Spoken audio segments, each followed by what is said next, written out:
that ticket prices can actually go down right before the game? That's where Game Time comes in. Game Time tracks ticket prices in real time from thousands of trusted sellers, then shows you all the best deals. So we can get tickets at the last minute for up to 60% off. Download Game Time now. Hey folks, welcome into the Cam Rogers Show on this Wednesday morning, NFL Draft Eve. A lot to get to throughout the hour. I'm Cam Rogers. Hit me up on Twitter at Mr. Rogers99. Here's a rundown of the show today. Jam-packed. We got the latest NFL headlines, talking Gronk, talking Dez, talking Odell, and so much more. Then my top 10 NFL mock draft. If you missed my full-on mock from Monday, a little bit of a recap for my top 10 picks. And then NFL Network analyst Steve Mariucci, the Mooch, coming on the program. We'll talk about the NFL draft, some of the big-time rumors and storylines, and then a final word about what Josh Allen recently said as we enter round one tomorrow night. Very exciting at that. We thank you guys for tuning into the program. Hit me up in comments on Facebook as well as YouTube. Say hello, good morning. And let me know where you're watching the Cam Rogers Show from. I saw recently somebody from Norway was watching the show, so we've gone international. Gotta love it. All right, let's get into the latest NFL headlines. We'll start things off with Rob Gronkowski. He is back, as if there was any concern otherwise. Among some, there was. Now, he officially posted on Instagram he'll be back for the 2018 season. He met with Coach Bill Belichick on the matter. That was yesterday. And Gronkowski went ahead and made the announcement that he is coming back. So basically, the past 2 months have been worry for nothing, at least for fantasy owners and Patriots fans out there. Obviously, Gronk, very valuable to the Patriots. He has 76 receiving touchdowns in his career, third most among tight ends in NFL history. Only Antonio Gates and Tony Gonzalez have more. So Gronk obviously headed towards the Hall of Fame, it would appear. Now, there was a part of me that thought Belichick had already moved on, perhaps to trade discussions or, just accepted the fact that Rob Gronkowski is retiring. You guys maybe recall the recent press conference he had where Gronk really kind of ignored the question about the future with the Patriots. He was focusing on his dirt biking or whatever it was. And so it kind of made everybody think, maybe the end is actually here with Rob Gronkowski. So I give Belichick credit here for sticking with his tight end. I've been railing on old Bill for a few episodes now because I thought maybe he'd be moving on, he'd be trading Gronkowski. Now, there's an interesting theory out there posed by Peter King. This is what he said on the Monday Morning Quarterback article here. What if Gronkowski found out the Patriots weren't going to fall all over themselves to beg him to come back for one more year? And what if they told him they needed to know his intentions about playing before this draft, or they could not guarantee what they would do with him in 2018? What does that mean? The Cliff Notes, essentially, the Patriots maybe gave Gronk a deadline, like, okay, make a decision by this date, or else we're moving on from you via a new tight end in the draft, trading, whatever the case may be. Heck, Gronk could have been a part of a trade in the NFL draft itself. So, an interesting theory out there, and I buy into it. I bet you Bill Belichick was already scheming up the offense along with Josh McDaniels for life without Rob Gronkowski. Now, Bill has shown time and time again he's willing to move on from veteran players who are, contributors, some better than others. Lawyer Malloy, for example, Richard Seymour, Logan Mankins, Chandler Jones, Jamie Collins, all these players were pretty darn good in their prime. So I don't think Gronkowski was necessarily immune to that either. So it's an interesting story that came out. And so Gronkowski is going to come back for the New England Patriots. Are you surprised he decided not to retire? Hit me up in comments. I'll be tracking what you guys say, and we'll also feature your comments here on the broadcast today. But for Rob Gronkowski, looks like he's coming back to the New England Patriots. I will say one more thing on this. Let's not rule out the potentiality that he still could be traded. All right? I mean, maybe Bill Belichick could still have a little bit of a grudge among the antics that Gronkowski has been engaged in. Now, the other argument is Gronk younger player. Maybe he wanted to get some fun out of his system throughout the offseason. Okay, he got all that fun over with. Now he wants to get back to business. Now he wants to get back to football. So maybe there's that argument, but I don't know if that sat well with Bill Belichick, and I'm not sure it still does.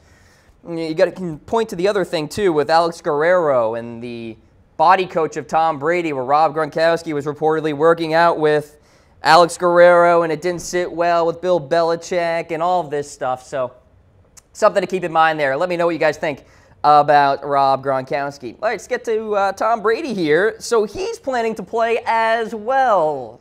This coming from his agent a couple days ago. Don Yee chimed in on the matter, told Adam Schefter that Brady expects to play, saying, quote, he's consistently said he'll play beyond this contract and into his mid-40s or until he feels he isn't playing at a championship level. I understand the constant speculation, but this is one point he's been firm about. So it's kind of ironic. Yee told Schefter this, and Schefter was the original reporter of the story that Tom Brady is likely going to play, but he hasn't really said he's going to play. So with that, there's some speculation that he might retire. It was one of those deals. So Brady, of course, has 2 more seasons on his current contract with salaries of $14 million a year, which, by the way, is grossly underpaid for the best quarterback in the league right now. Yee also went on to say Brady essentially trains on his own terms and in the most efficient way. So Brady at this point doing whatever the heck he wants in terms of, getting prepared for the season and all that. Of course, he was not present for the start of voluntary workouts. That was expected. Brady was working with his charity and all that, I believe, in another country. So perhaps Goliath isn't crumbling before us just yet, ladies and gentlemen. Gronk is coming back. Brady is coming back. I do think the Gronkowski situation is still worth monitoring because I'll be interested to see how Bill Belichick utilizes Gronk throughout the draft. If he is still part of trade talks, it's certainly possible.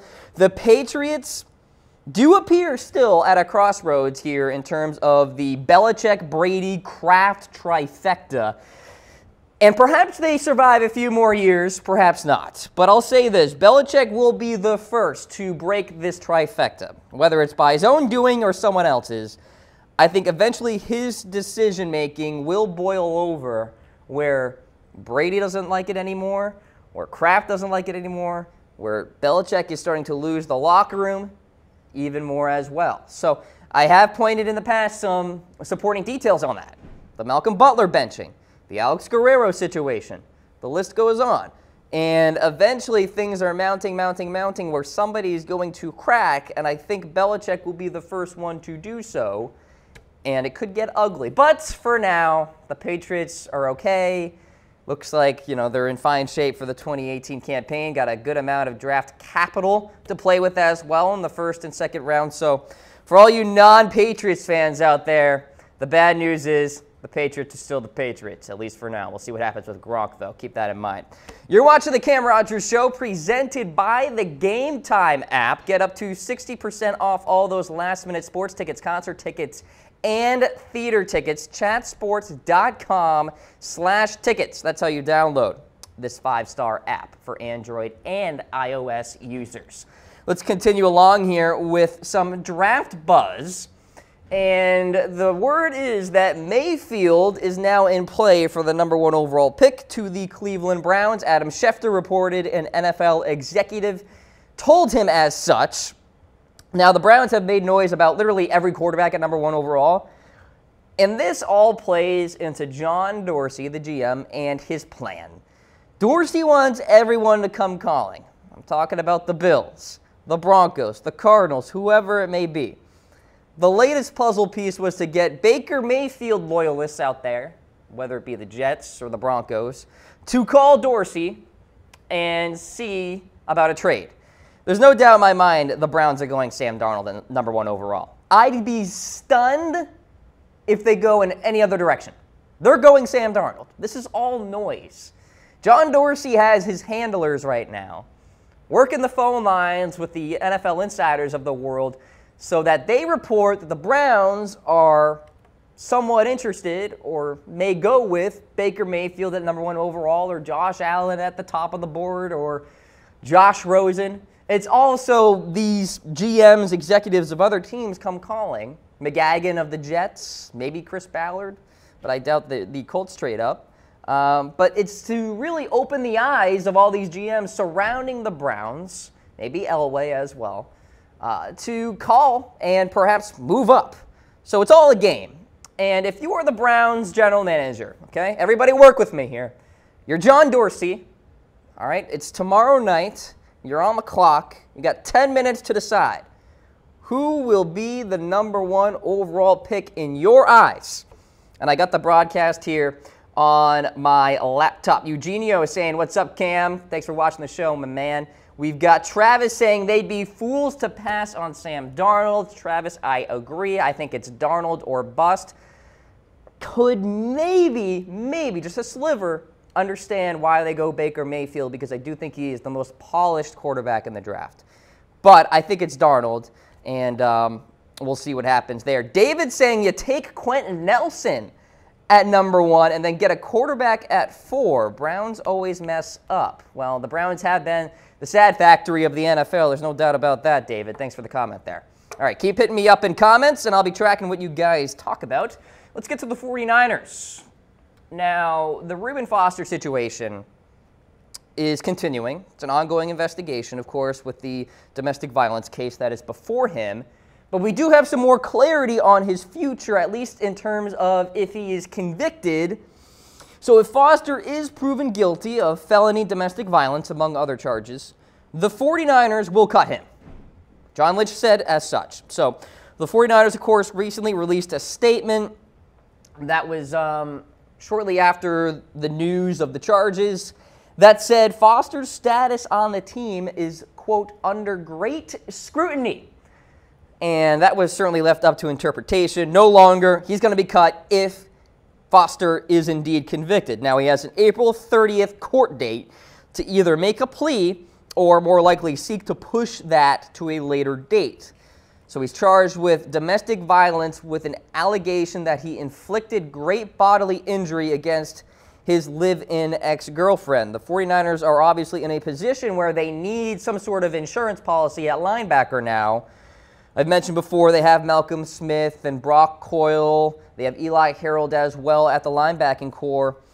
Malcolm Smith coming back from a pec injury last season. He didn't even see the field during the regular season. Coyle is more of a rotational guy. It could be a situation where the 49ers go with a Tremaine Edmonds or a Roquan Smith there at #9 overall to essentially fill in that void at middle linebacker, because right now it looks like Reuben Foster is going to miss at least 6 games. At worst, he's going to be in prison for 11 years.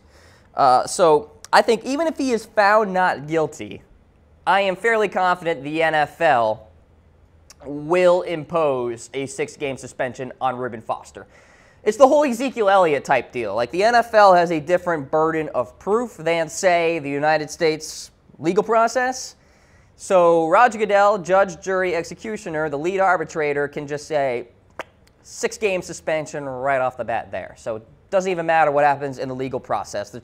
That's how the NFL works right now. And, of course, they're going to address that when the new CBA is up in a couple of years. But as of now, that's kind of how it's going to go with Roger Goodell. So that's the future of Reuben Foster and the San Francisco 49ers. Keep an eye on the Niners going linebacker in that first round, or the potentiality that they trade back. Say if Roquan is off the board, Chubb is off the board, Quentin Nelson's gone, maybe the 49ers trade back for a quarterback-needy team out there. Buffalo Bills, Arizona Cardinals, somebody like that. All right, let's get to some Dez Bryant news here. And the news is there's no news. There's no clear destination for Dez Bryant. As of now, there's no front runner in what I call the Dez sweepstakes. So the Ravens were reportedly interested in him, but they recently signed Willie Snead, and the Saints decided not to match that offer. So Snead is now on the Ravens along with Michael Crabtree and John Brown, make that 3 free agent additions there at wide receiver. So Dez is essentially out of the running for Baltimore, and that's the only team we've really heard rumors about in terms of signing Dez Bryant. There has really been no other team mentioned out there, at least not what I have heard, going through my sources. So as we stand, Dez is firmly in purgatory, if you will. No clear indication in terms of where he will go. Now, Dez himself has spoken about teams out there, most notably the Giants, as you see on your screen, expressed a lot of interest about playing in New York. A few reasons why. Obviously, number one, he gets to play the Dallas Cowboys at least twice a year. Number two, he can play alongside Odell Beckham Jr., who he is friends with. A video recently surfaced on Instagram of Dez Bryant working out with Odell. You got Eli Manning. I know the Giants probably will get a Saquon Barkley or a Bradley Chubb there at number 2 overall. I don't think they trade back. I'll talk about that later. So, I mean, it's all enticing there for Dez Bryant. I don't have the Giants on my top 5 new landing spots that I'll show you in a second here because I just haven't heard enough from the Giants side of things that tells me that they're interested in signing Dez Bryant. The Brandon Marshall release, by the way, may be interesting timing and all that, had nothing to do with Dez Bryant. They were going to cut Brandon Marshall, and that was just a matter of time. They had a good amount of salary cap space relief that they could have gotten, and they certainly did get so when they cut Marshall. So that was just the reality of the situation. The Giants were strapped for cash. Brandon Marshall coming off an injury-riddled season where only played in 5 games. That's an easy cut there. So I don't think the Marshall thing has anything to do with Dez Bryant. With that said, I do have an updated list here with the Ravens now out of the hunt. Top 5 new landing spots here for Dez Bryant. Here's a look at things, and you guys let me know what you think about this list here. I got New England now at number 1. I've got Seattle at 2, 49ers at 3, Colts at 4, and there is the new team on my list, the Houston Texans.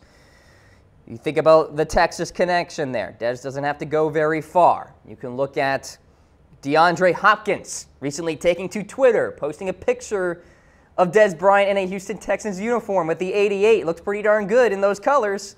All right, so there's that. There's the salary cap space for the Texans, and I think there's actually a clear-cut role for Dez with Houston. Maybe not the case with, say, the 49ers or the Patriots, but certainly the case with the Houston Texans. You got Will Fuller blowing the top off the coverage. DeAndre Hopkins will draw the double coverage on the outside. You get Dez there as well, going up with the basketball-type catches and the red zone and perhaps the chain mover that the Houston Texans could certainly use. Now, everybody chiming in that, you know, maybe he could go to some other places out there. Jose saying Green Bay. I thought about Green Bay. Of course, Jordy Nelson no longer on the team. They do have Devontae Adams, who they recently invested in a lot, extended his contract last year.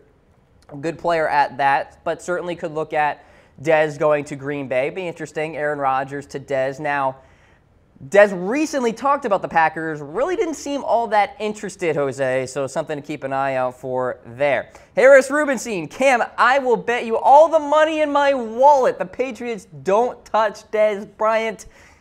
Harris, $20, all right? $20 on that bet, all right? Tom Downey, can't take that bet. Once the Patriots tackle Dez, you win. So Tom Downey's saying I should take the bet. I am taking that bet, Harris. We're putting $20 on it. David, we don't want him in San Francisco. You know, a lot of people are in that camp there, David. I have San Francisco there because I think they have the salary cap space to do it. John Lynch has talked about being active in free agency. But the argument, David, of course, is they recently extended Marquise Goodwin, wide receiver they like a lot.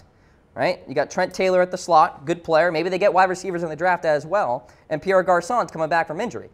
So in that vein, I don't know where the clear-cut role is for Dez, and maybe John Lynch doesn't want kind of the drama, you should say, on that team. So something to keep an eye out for there with San Francisco. Hit me up in the reaction poll. Best fit for Dez Bryant. Give me a like for Seattle. Didn't talk much about them, but I will say this. After Doug Baldwin, there is a clear-cut role for Dez as well. He could be the wide receiver number 2 on that team. I know they have Tyler Lockett and Marcus Johnson, who the Seattle Seahawks got in that trade involving Michael Bennett. Indianapolis is really interesting. I think Dez would be a clear wide receiver 2 for Indy as well. But I don't know if Dez wants to go there considering, like, Andrew Luck hasn't thrown a football yet, and I'll get to that headline in a little bit here. Then the 49ers, give me a heart for San Francisco. Give me a wow face for the New England Patriots. I see Roy, Dez coming to the Patriots. Constantine saying he'll go to New England, Indianapolis, Buffalo, Chicago, or the Jets. So, it's very much up in the air here. It's all speculation at this point because we do not have anything clear-cut in terms of where Dez could go. But like I said, Dez has talked about his top destinations, and it sounds like he holds the Giants in very high regard. All right, so keep hitting me up in comments. I'll read what you guys talk about here. In regards to Dez, let's get to Le'Veon Bell. There is no update on the ongoing contract negotiations between Bell and Steelers leadership, more specifically, General Manager Kevin Colbert.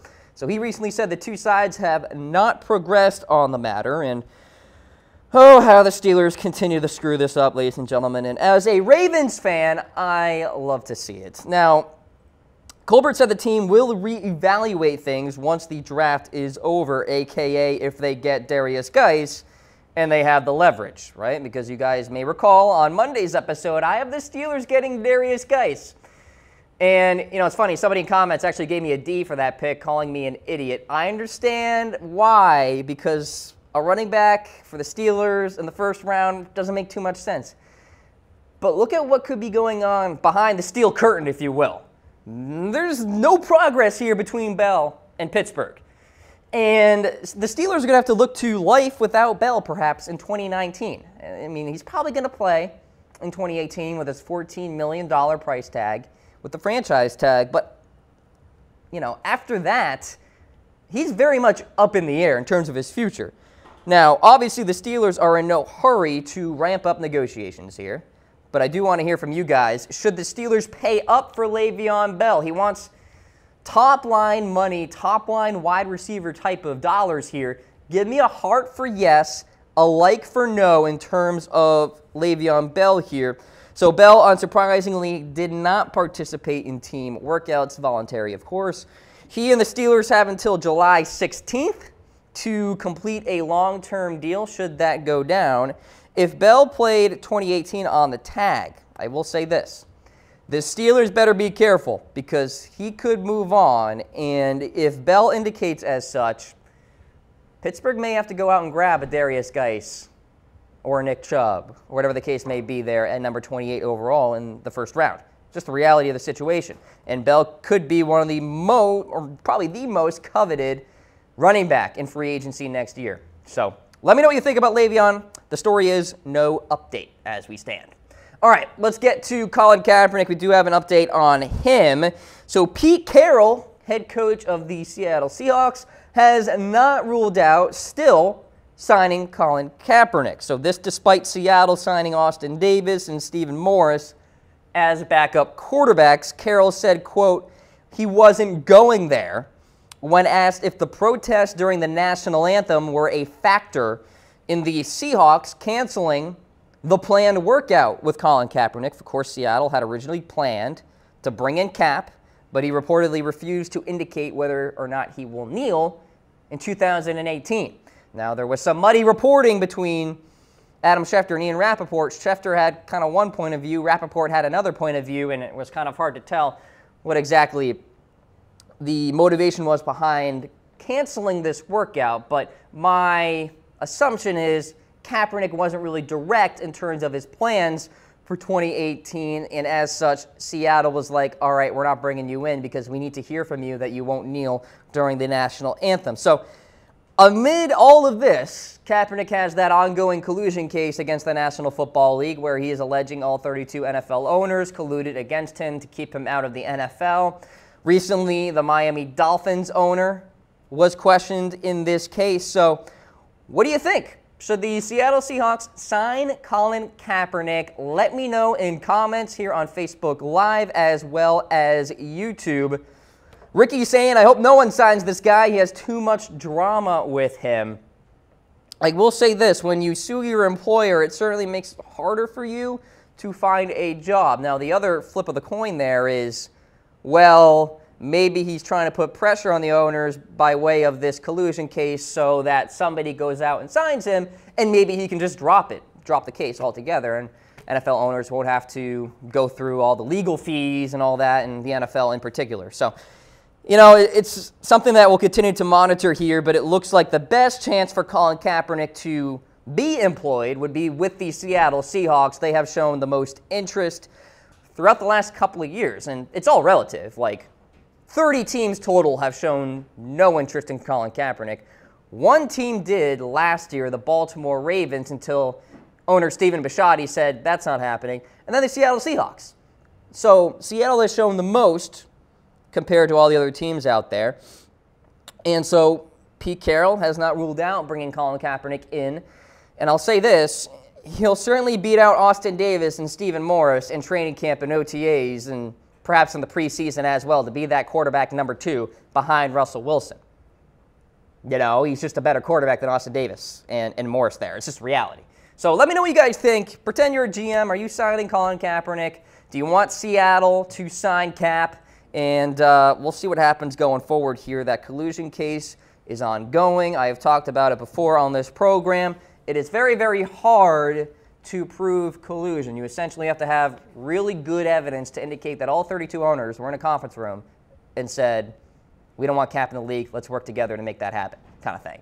So I actually, as I talk more on this program, am buying into the theory that Kaepernick wants to put more pressure on NFL owners to perhaps have one of them sign him, and then he can drop the collusion case there. So let me know what you guys think, and we'll continue along here with the NFL headlines. I mentioned Andrew Luck earlier today, so he is still not throwing. The mystery that is Andrew Luck continues. He is not expected to throw at minicamp, not even in like the warm-up sessions. Luck has been present and in uniform, but still not tossing the pigskin. He's still rehabbing from that shoulder surgery from January of 2017. Yes, it's been a grueling road here for Colts fans and Andrew Luck fans in general. The good news is Indy has a good amount of draft capital in that second, third, and first round there, so they can play with some big-time draft prospects to bring on for the Indianapolis Colts. So I guess that's one silver lining to all this, but I think everything that Colts fans are probably focusing on is the health of Andrew Luck and the future of Andrew Luck, which I just really don't know at this point. It's looking really bleak. But to use a golf comparison, the injuries with Anthony Kim way back when were kind of like a mystery. Like, for some reason, he was never golfing, was never playing. And this could be kind of one of those deals where we don't know when Andrew Luck returns. Roy, with a real good pun here, Luck has no luck. I agree, Roy. Luck was subject to some really bad draft picks and a bad pass-protecting offensive line. He was a sitting duck behind that front five there for a couple of years now, and looks like it is eventually biting him in the butt. All right, well, biting him in the shoulder, I guess I should say. All right, let's continue along here. The Cardinals, in the latest draft buzz, could be moving up for a quarterback. So Cardinals have made some serious noise about this, and this is not surprising. The Cardinals, along with the Bills, by the way, could be movers here for a quarterback in the top 10, top 11 picks of the draft. I'm not sure if it's the greatest idea. Now, I'm talking about the Arizona Cardinals here. I really don't see 5 quarterbacks going before number 15 overall, which is where Arizona drafts. I'm thinking somebody's going to be there at 15 for the Cardinals to pick up. In my mock draft, I have Lamar Jackson available, and I think they like Lamar a lot. Steve Keim really doesn't have the draft capital to play with either, the general manager there for Arizona. So trading up, you're going to be giving up a good amount of draft capital, which from the beginning you don't really have. At least not a lot of it. So I'm thinking the Cardinals' best course of action here is to sit back and hope that a quarterback drops to them. If he doesn't, then that's totally fine. They can go wide receiver at 15. Because wide receiver is a big-time need. They got Larry Fitzgerald, and then it's like J.J. Nelson. They lost John Brown to the Baltimore Ravens. So it's like they have a couple glaring needs, and at 15, they can go in many different directions. Somebody's going to fall to them, whether it is a Lamar Jackson, maybe a Josh Allen if they like him. Baker Mayfield, probably not. But Calvin Ridley will be there if 5 quarterbacks go before 15. There's no doubt about that. So we'll see what happens with the Cardinals, but they're making noise about moving on up. Let's get to the next headline here. Talking about the Giants, Paul Perkins has suffered a pectoral injury was present at minicamp in a sling. Timetable is ambiguous at this juncture. So I mention this because perhaps it further feeds the Saquon Barkley narrative for the Giants. I don't think Gettleman trades back unless he gets a pot of gold. I think he stays pat. Yes, the logic is Gettleman and Bills GM Brandon Beane are good buddies from the days at the Carolina Panthers, and maybe they work out a deal. From what I have been hearing and what I have been looking at, doesn't seem like that's going to be the case. I don't think there is going to be a trade with the Giants moving back. I think it's going to be Chubb or Barkley for New York. I don't think they go quarterback. And I think it's going to be Barkley. And yes, the Giants have Jonathan Stewart, but he's in the twilight of his career. Wayne Gallman, more of a receiving back. And then Perkins was plagued by injuries last year and managed just 41 carries for 90 yards in 11 games. So Perkins isn't the answer. Wayne Gallman is not the answer. Jonathan Stewart is most certainly not the answer long term. So, I mean, it further feeds the Saquon Barkley type of logic here, and I think that's what's going to happen. Gettleman's not going to pass on Saquon at 2. I think he's in love with this kid. All right, let's stick with the Giants here. Odell Beckham Jr. was present at minicamp. So the Giants launched the minicamp yesterday as they have a new head coach and are able to host one. It's one of those special new coach minicamps, and Odell was there. Still rehabbing, of course, from an ankle injury he suffered, so he just engaged in the walkthroughs, but nonetheless, encouraging news for Giants fans, and all but puts the nail in the coffin, really, for any Odell Beckham Jr. trade discussions, at least in my eyes. I don't think he is going anywhere this offseason. Things could change next offseason if they don't settle on an extension with Odell. Now, something to monitor here, whether or not he holds out in training camp, right? He might do that just to kind of put the leverage back on his side and hopefully get an extension of some sort. He's slated to make around $8 million for the 2018 season. He wants upwards of $18 on a yearly salary basis, so he's asking for a lot. And we'll see if the Giants can make that happen. We haven't heard that the Giants will make that a priority right now. Of course, the draft is coming up, like literally tomorrow night. So maybe it's something they address in June when the dust settles a little bit there. But Giants fans, don't worry. We got Odell sticking with New York. All right, so those are the latest NFL headlines. We've got a big-time programming note to tell you guys about. 8 o'clock Eastern Time tomorrow night. Live here on Chat Sports, it's our draft coverage. Tom Downey and yours truly will be on air to kick things off with round 1 of the 2018 NFL Draft. Do you have your calendar out? Do you have your phone out? All right, go ahead, jot it down. 8 o'clock right here, Chat Sports. And, of course, I'll be live on Friday morning with a recap with some grades and some winners and losers as well. So there you go. Facebook Live and YouTube Live, by the way. So keep that in mind. All right, so let's revisit my mock draft here. Just the top 10, just kind of discuss things further so I can provide more analysis for you guys. So let's get to number 1 here for the Cleveland Browns. Sam Darnold. I have not budged for the last 5 months. Darnold is going to the Cleveland Browns. Okay, now the argument is that maybe Baker Mayfield goes at number 1 because Schefter recently reported that one NFL executive told him that that's certainly a possibility. I don't think it's going to happen, though. I think Darnold is the guy, and it's a surefire red shirt type of year, I think, because you got Tyrod Taylor, you got Drew Stanton, a couple of veteran quarterbacks there on that roster. There is no pressure for Darnold to play. So in that vein, I think Darnold is going to be best suited to play with the Cleveland Browns. Learn the offense, a new offense, by the way, with offensive coordinator Todd Haley, and he's got that gritty mentality that I think will fit well there in Cleveland. So he is the guy for me at number 1 overall. All right, let's go to number 2, and you guys know what's going to happen here. I got the Giants, and they're getting Saquon Barkley, running back out of Penn State, for so many reasons that I could tell you about for the next hour. But I'll say this in the short version. Giants have a need at running back. They want to make one last run with Eli Manning, whether it's for the next 2 years or the next year. And they got injuries now at running back. Like, torn pec here for Paul Perkins. So it's not good. And Barkley is a guy that I think is that generational type of player that Gettleman has been making noise about when he has made public statements about what he will do at 2. By the way, I don't see a possibility that the Giants trade back. Again, unless it's a pot of gold. We'll see. Let's go to number 3. We've got the Jets now.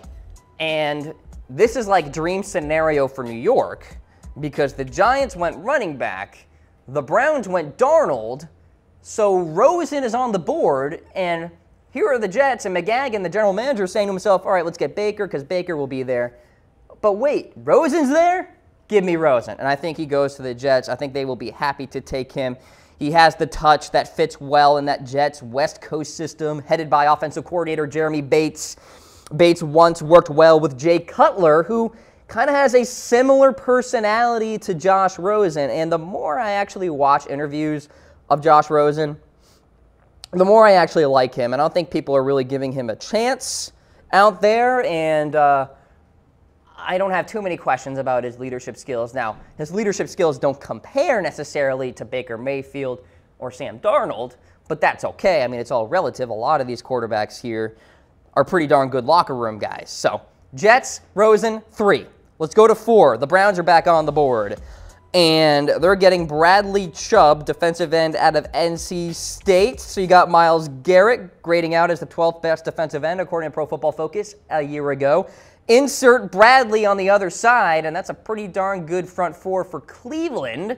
A good young defense that is emerging. I like them a lot heading into next season. They've obviously made additions there on the offensive side as well. So Chubb at 4. Let's go to 5. And Elway goes with Baker Mayfield. So according to my mock draft, there is no Big Apple Baker, unfortunately. So I think Elway really likes him. I think the mentality of Mayfield fits the mentality of John Elway really well. And I think Mayfield makes a lot of sense here at number 5. He could perhaps redshirt a year as well and let Case Keenum be the starter for 2018. But if things go awry, maybe Mayfield becomes the starter next season. We'll see what happens there. Broncos get Baker. Let's go to 6. The Colts get probably the best prospect in the entire draft. Quentin Nelson, guard out of Notre Dame. No weaknesses. Great footwork for his size. Can do zone or man schemes. And an absolute road grader. Good pass protector as well, but I like his run blocking a lot. And that'll mean a lot for the Indianapolis Colts, a team that hopes to pound the rock a little more and protect Andrew Luck. Let's go to number 7. We'll go with the Tampa Bay Buccaneers grabbing Minkah Fitzpatrick, defensive back out of Alabama. Absolute Swiss Army knife here, and I think the Bucs would really have fun with him. You could use him at safety. Could use him at linebacker, maybe in blitz packages. Bring him up in slot corner as well. You know, I mean, rookie Ryan Smith last year had a typical rookie year. Wasn't very good, but we'll see what happens with him. Brent Grimes was just okay in 2016. So I think the Bucs, missing out on Quentin Nelson, missing out on Bradley Chubb, they will be happy with Minkah there at number 7. Let's go to number 8. And here is the 1-2 punch of linebackers here with the Bears and 49ers. For the Bears, it's Tremaine Edmunds. Really versatile linebacker. I think they will try him out at inside linebacker to start things off. Talked about how Ryan Pace in years past has really valued pure athletes. And I'm sure he likes Leighton Vander Esch a lot, but obviously Leighton Vander Esch at number 8 would be a big-time reach. So in that regard, they go with Tremaine Edmunds, 6'5", 250, could play alongside Leonard Floyd there, another young linebacker. All right, let's go to number 9, 49ers. Go with Roquan Smith. So for Roquan, really intelligent, really fantastic sideline to sideline. A little smaller than, say, Reuben Foster, right? Because Foster's got that strength to him, but if Roquan can bulk up a little bit, I'm thinking maybe he could be the linebacker of the future for San Francisco. And I know 49ers fans probably don't want to hear that because they're still holding out hope here for Reuben, which is an ongoing legal investigation, and we'll see what happens there. But I really like Roquan there at number 9. And if he's not available and Tremaine Edmunds is not available and Quentin Nelson's not available, I think the 49ers perhaps trade back from number 9. All right, so keep that in mind. All right, let's get to number 10. So Roquan's gone. Tremaine's gone. What do the Raiders do now? I think they address the cornerback position and draft Denzel Ward out of Ohio State. Love the addition of Rashaan Melvin, who had a really good year for Indianapolis last season, so that's important. So Denzel, he doesn't have the 6'1" frame that a lot of current NFL executives out there seem to covet, but that's okay. I think he can play on the outside. He's got the footwork to do it. Now, if it, for some reason, does not pan out, throw this guy at slot corner. He's going to be the slot corner for the future of the Oakland Raiders. And so I have all the confidence in the world that Denzel Ward will be the guy, all right, for the Oakland Raiders. All right, so there you go. Let's summarize my list here. The final mock draft of the season. Sam Darnold, Saquon Barkley there at 2, Josh Rosen at 3, Bradley Chubb at 4. I'll tell you what, the Browns at this point already have an A from me. Darnold, Chubb, really good first couple of picks there. Baker Mayfield to the Denver Broncos. Quentin Nelson there at number 6 to the Indianapolis Colts. Minkah Fitzpatrick there to the Bucs. Tremaine Edmonds to the Chicago Bears. Roquan Smith to the San Francisco 49ers. And then Denzel Ward there headed to the Oakland Raiders. That's just how it all shook out on my mock draft there, ladies and gentlemen. It'll be fun. Keep it here on Chat Sports, of course, 8 o'clock Eastern time tomorrow night for the NFL Draft. All right, folks, we're going to hit a quick break here on the Cam Rogers Show. Coming up on the other side, Steve Mariucci, NFL Network analyst, will join me. Stick around. It's the Cam Rogers Show.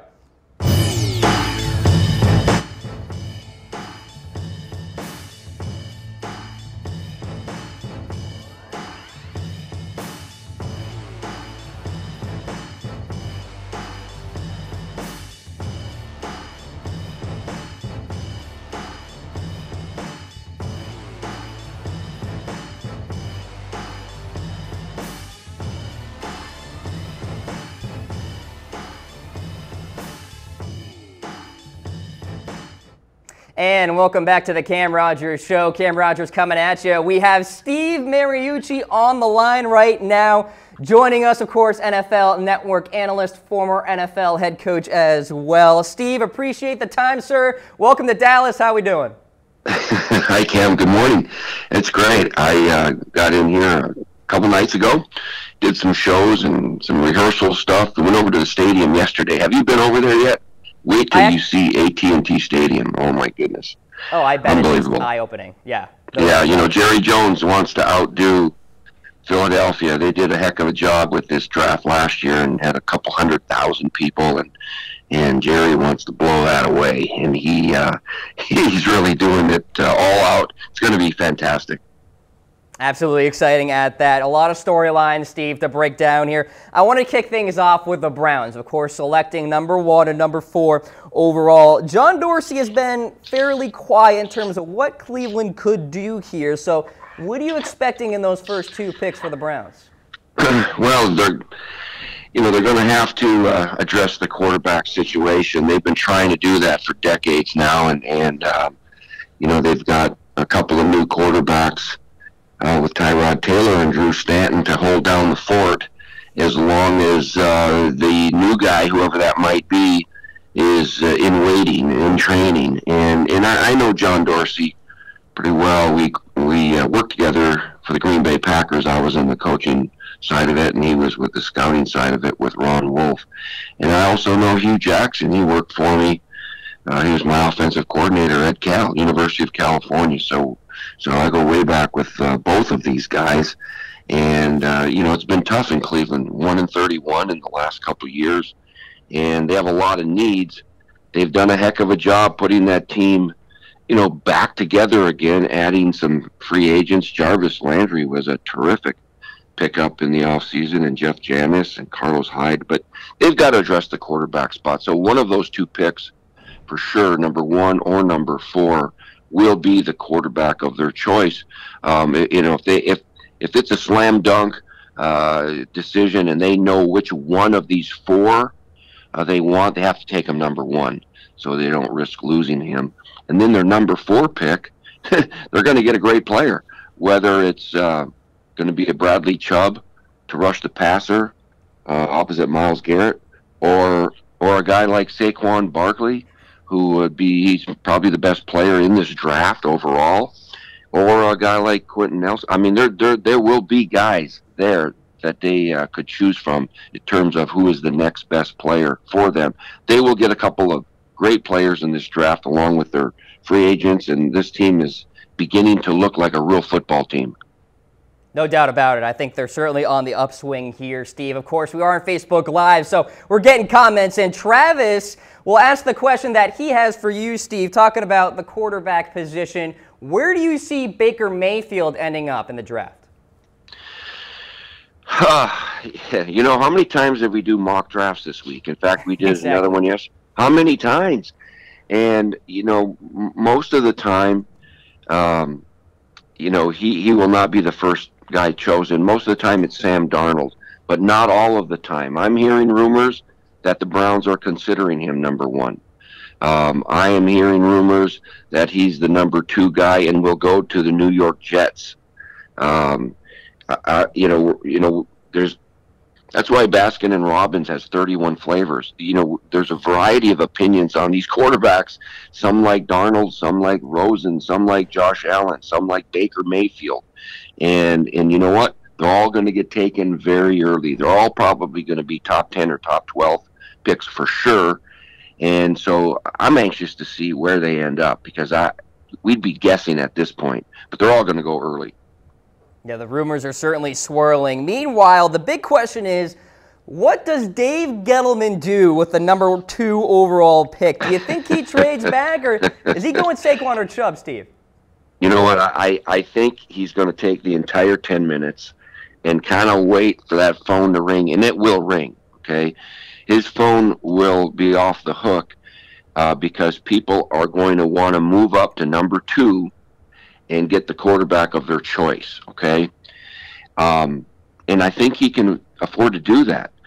Does he have to have a quarterback? No, he really doesn't, because I got a feeling Eli Manning will have found the fountain of youth. Yes, Giant fans, listen to me now. I think Eli Manning is going to have a little rebirth here, because Pat Shurmur's going to bring in a real quarterback-friendly offense. You know, Odell Beckham is going to come back. He was gone. They just signed Nate Solder, a left tackle, a bodyguard for him. So they might just sit there and pick the best player available, and it will probably be either Saquon Barkley, a great runner, not just a good runner, he's a great kid too, or a Bradley Chubb. And so, you know, you're talking about sitting in a good place with Dave Gettleman. He's going to leave all options open. But like I said, he doesn't have to take the quarterback of the future, because I think whoever he would take is going to sit behind Eli for a couple, 3 years. Now you're going to say, well, Aaron Rodgers did that and it worked out. But I'm telling you, you know, the Giants spent a lot of money, $200 million a couple years ago on defense. They've got to get some better results from that defense, but they can make their team better without doing a new quarterback right away. So I got a feeling when it's all said and done, he will have traded back a little bit. Well, Steve, I'd be remiss if I didn't talk a little Cowboys here. And a question we got from Josh here. He's wondering if the Dallas Cowboys are going to make a trade for Earl Thomas, perhaps within that draft there. Could you foresee that? A trade for who now? Earl Thomas. That's the rumor. Yeah, because Earl Thomas went in their locker room after the game and expressed an interest because he's a Texas kid.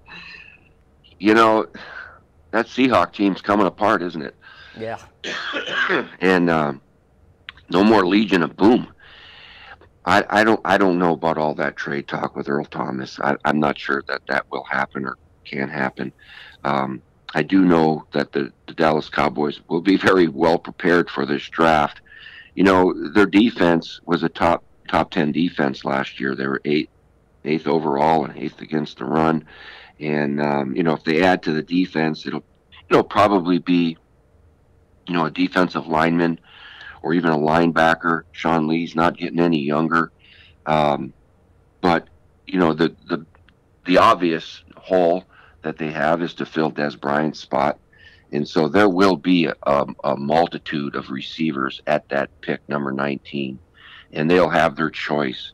Whether it's a Calvin Ridley or a DJ Moore or Christian Kirk or Cortland Sutton, and there are a lot of receivers that should be available right then and there at number 19 to make their team better. So, I think you got to help Dak out.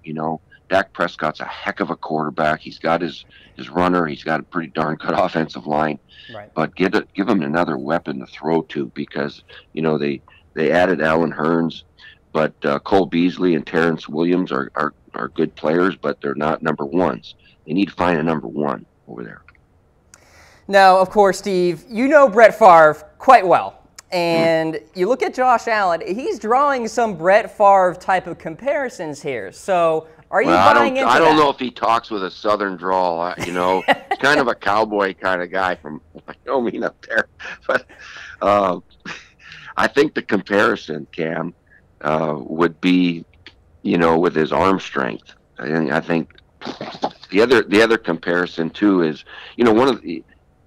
we have so much time to prepare for this draft. We pick apart every one of these kids and look for positives, obviously, but we also look for negatives. Does a guy have a wart on his foot? I mean, anything. And of course, the nick on Josh Allen is that he's not a real accurate passer. He's 56.2% passer. He's got the strongest arm in a long time in this draft. But that's not unlike Brett Favre, maybe the strongest arm ever. And Brett was only 52% coming out of Southern Mississippi, too. Sometimes when you throw too hard, some guys just don't want to catch it. So, but a guy like Matthew Stafford, same thing. He was only 57% coming out of Georgia. He was the first pick in the draft. And believe me, there is talk that Josh Allen could very well be the first pick in this draft to Cleveland, because they like him. I hope none of these quarterbacks has to play right away. I hope they can sit, and they all have a guy, in front of them a little bit that can take the reins for a bit while he's learning. I'm not saying spend 3 years like Aaron Rodgers did, but I'm saying spend some time watching and learning, and a little bit more like a Jared Goff with the Rams approach in his first year, where he only started 7 games, and then of course his sophomore year was terrific. So we'll see. But Josh Allen, he's a tough kid. He's a good kid. He's got a great upside. He's going to be a 6'5", 240-pound guy that runs a 4.75. Right. And so he's got all the physical qualifications you need. He just needs a little time and some polishing, and I think he's going to be a real gem. All right, Steve, wrapping this up here, I do want to ask you about the New England Patriots. And you were recently with Mason Rudolph, so I'm wondering, are we looking at the potentiality that New England selects the Tom Brady successor here in the first round? Yeah, I like Mason Rudolph. He's a good kid, and he had a very productive college experience over there at Oklahoma State. But I don't know that they're going to take a quarterback in the first round unless they really fall in love with a guy. I think they've had so much success, and luck, and a little bit of luck with Tom Brady's health, and they do need to find a guy.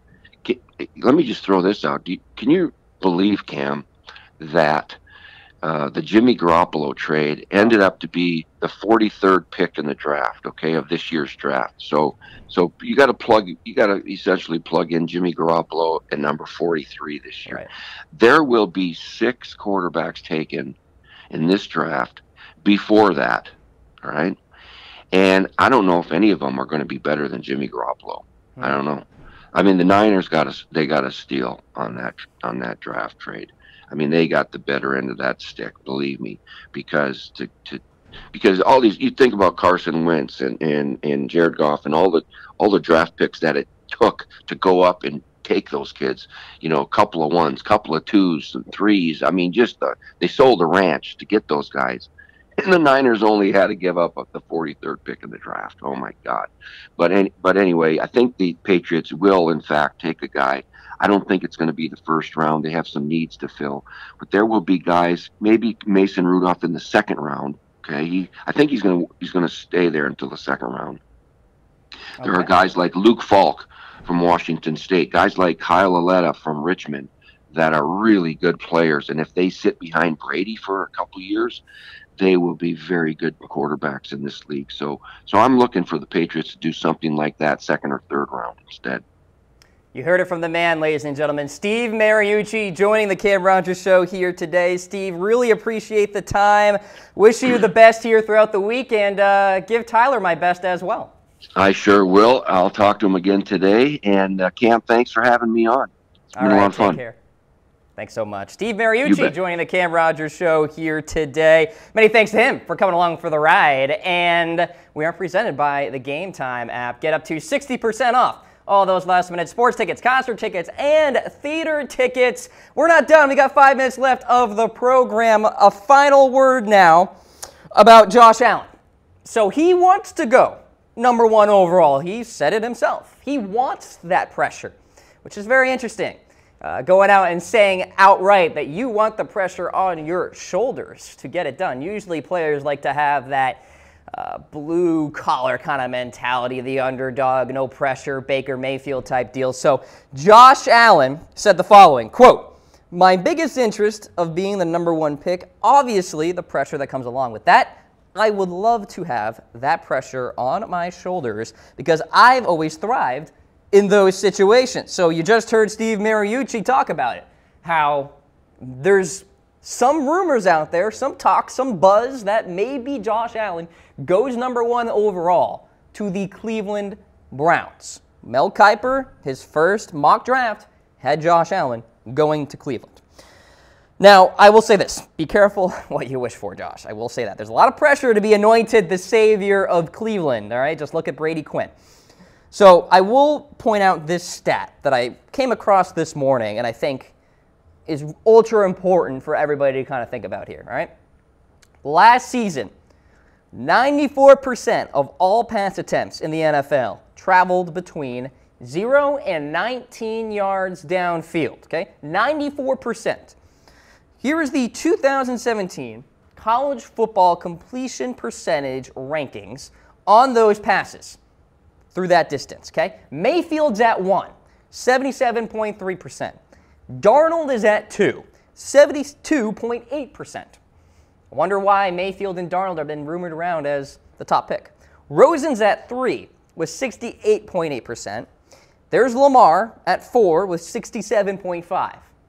You drop off all the way to 63.8%. Josh Allen, last out of this core 5 players.